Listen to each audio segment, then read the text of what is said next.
This is Ben, and Ben knows the secret to reading anyone instantly. But before we can talk about that, we need to first understand his childhood. Little Ben has trouble talking with other people, and he can't pick up on basic social cues like facial expressions or body language. And the medical term for this is something called social emotional agnosia. And as a result of this, Ben started to develop social anxiety. And whenever he would talk with someone, like an attractive girl, for example, he would just awkwardly smile, or he would just nod his head along or give one or two word answers. And this was a major problem for Ben because the only thing that he really wanted in his life was to have a wife and a family. And if he couldn't get this, then in his mind, he was destined to live alone and die alone. So he set out on a journey to cure himself. At first, Ben tried to put himself out there more in school. He figured the more social experience he had, the better off he would be. So he would raise his hand more in class, or he would try to talk to his classmates. But the problem with this is that when you are labeled as that awkward kid or labeled as that weird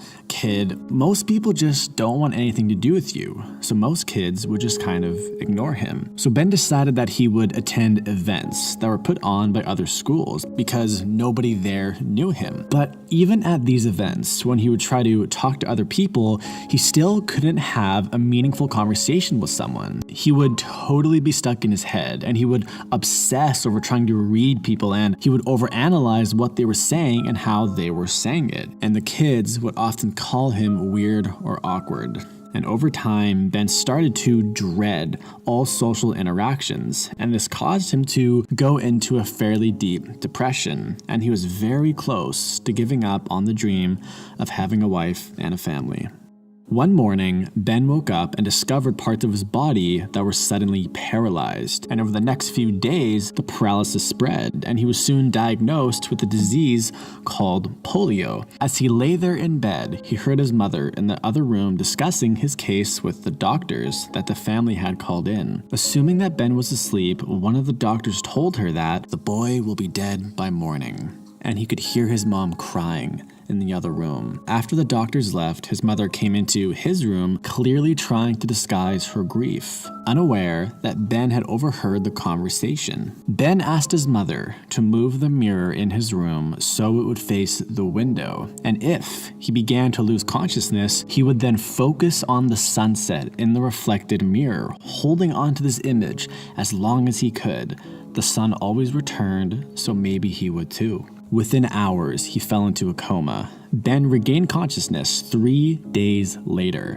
So somehow, he had cheated death, but the paralysis had spread to his entire body. Even his lips were paralyzed. He could not move, he could not gesture or communicate to anyone in any way. And the only part of his body that he could move were his eyeballs. And the only social company that he had were his 7 sisters, his 1 brother, and his parents. And for someone who had such an active mind, the boredom was almost unbearable. So the only thing that he could really do was to focus on things that he could see and hear. And when he looked outside, he started to notice all these new details about nature, like how the leaves on the trees had all these little grooves on them. And he would watch how the rain would fall in between these grooves and then roll off the leaf. And he would listen to the birds singing outside, and he noticed how they used all these different tones as if it was a small symphony. He spent weeks just looking and listening. But one day, as he was looking outside, his sisters came into his room to have a chat with one another. And as they were talking, Ben noticed something. Their faces made all these movements, and the tone of their voices would change very frequently in the course of the conversation. For example, one sister said to another, "Yes, that's a good idea." But she said this with a monotone voice and a noticeable smile on her face, all of which would likely mean that she didn't actually think it's a good idea. So somehow, a yes could really mean a no, and Ben had never noticed this before, but due to his current state, his eyesight and his hearing were all heightened. In the course of the next few days, he had counted 16 different forms of no, indicated through body language, tone, and facial expression. expressions. If people said yes when they actually felt no, it would appear through their body language and tone of voice. Ben found all of these observations somewhat interesting, but he found himself not really wanting to engage in this little game. What is the point of trying to understand people better if you're going to die in a year or die in a few months? Why even bother doing this? Ben thought to himself. Ben could either let the disease consume him, or he could try to keep the most important muscle active by focusing his brain on things like nature, social interactions, or simply just thinking deeply. But at first, he didn't want to do this. Then he thought about his dream of having a loving family. He thought about having dinner with his wife, and he thought about playing with his kids in his yard. He could either take the hard road of keeping his dream alive and fight, or the easy road and just let the disease take over him. Ben would try his best to keep fighting. So Ben completely consumed himself in observing other people. He would watch their hand gestures, their vocal pitch, their sudden arm movements, the way their legs move, and the way their lips would quiver on certain topics. He would even notice how often the veins in his sister's neck would pulsate when they stood over him, indicating that they were nervous just by being around him. And because his hearing was getting better, he could now pick up on conversations in the other room, and he noticed a funny pattern. In a conversation, people were rarely ever direct. One sister would spend minutes beating around the bush, leaving hints to others about what she really wanted, such as to borrow something or hear an apology from someone. But she wouldn't ever just say it at first. Her hidden desire was clearly indicated by her tone of voice, which gave emphasis to certain words, and her hope was that the other person would pick up on this and offer what she desperately desired. But oftentimes, the hints were ignored, and she would be forced to come out and say what she actually wanted. But by this point, she was already frustrated with the situation. Conversation after conversation fell into this reoccurring pattern. It was as if, because of his paralysis, he became aware of a second channel of human communication, a second language for which people express something from deep within themselves without even being aware of it. He thought that perhaps the mind and the physical body are much more connected than people realize, or maybe they are one of the same. Because every single time that his sister wanted something or they would be upset about something, it would clearly show through their physical body. So one day, Ben wanted to try something. Ben was watching his brother and sister play outside, so he closed his eyes and he imagined himself playing with them. And in his head, he literally saw himself standing up and walking around. And he put all of his mental energy into this single imagination, really trying to feel and experience the sensations that he once felt.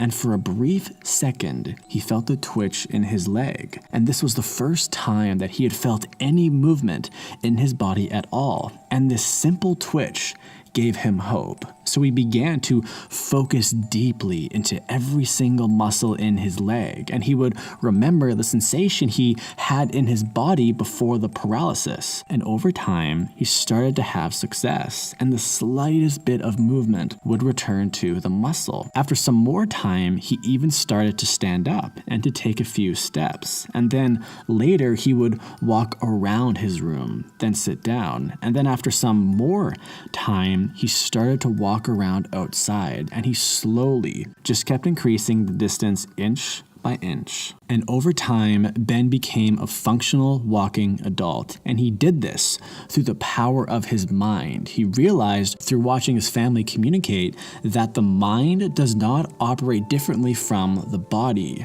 but rather they are completely connected. Ben became so fascinated with communication that he began to study psychology, and he actually became one of the world leaders in hypnotherapy. So I bet a lot of you are probably thinking that this story is completely made up and it's almost ridiculous. I'll be honest and I'll tell you the truth.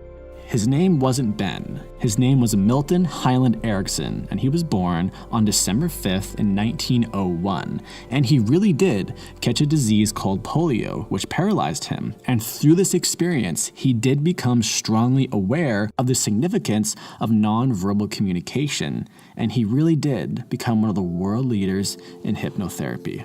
We're at a point in society where basically everyone is trying to put on a mask for you. They want to present themselves to you in a certain way that does not accurately represent who they actually are. If someone has a nice, empathetic mask on, they will say almost anything to match this egoic perception of themselves. But underneath that mask, underneath the soft, kind words that they say all the time, is the truth. And this idea is the origin of the timeless saying, actions will always speak louder than words. So if you want to become somebody who can read anyone instantly, or you want to become somebody who sees the true nature of people, then you have to master nonverbal communication. And the best way to do this is to be more like Ben and to become more observant.